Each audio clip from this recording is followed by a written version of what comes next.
పేరు నీ పేరు? శరణ్య. శరణ్య. ఏ క్లాస్ బేటా? 10th class. ఏ స్కూలు? జెడ్పీహెచ్ఎస్ పదకాకాని. మీ స్కూల్లో మీ స్కూల్లో తల్లికి వందనం వస్తుందా? వస్తుంది. అంటే ఏం వస్తుంది తల్లికి వందనం అంటే? ఏమి ఇస్తారు మీకు? మనీ, డబ్బులు. ఎంత ఇస్తారు? 1300. 13,000 ఇస్తున్నారు. ఎంతమంది ఉన్నారు మీ ఇంట్లో? మా ఇంట్లో 3 members. ఒక్కరికి వస్తుందా ముగ్గురికి వస్తుందా? ముగ్గురికి వస్తుంది. గతంలో ఎంత మందికి ఇచ్చారు? ఒకరికి.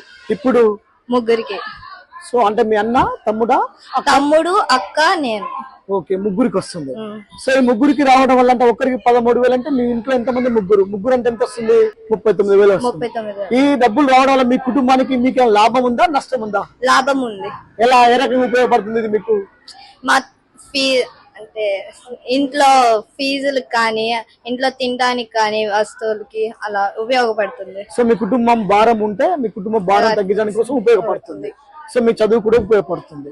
సో ఇట్లాంటి ప్రభుత్వం మీకు డబ్బులు ఇచ్చి మీ కుటుంబాన్ని, మీ పిల్లల్ని చదివించమని చెప్తుంది కదా.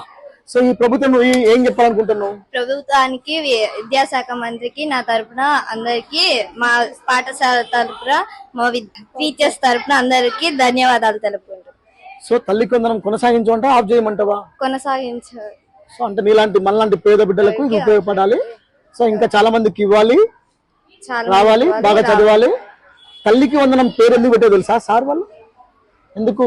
తల్లిదండ్రులు మీరు కష్టపడి చదివిస్తారు, ఈ డబ్బులతోటి మీరు చదువుకొని ప్రయోజకులై మీ తల్లిదండ్రుల రుణం తీర్చమని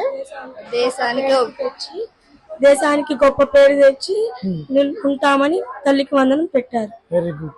సో ఈ కార్యక్రమం బాగున్నాయి కాబట్టి ఇలాంటి కార్యక్రమాలు చేస్తున్నందుకు ప్రభుత్వానికి మరొకసారి ధన్యవాదాలు. అంతేనా?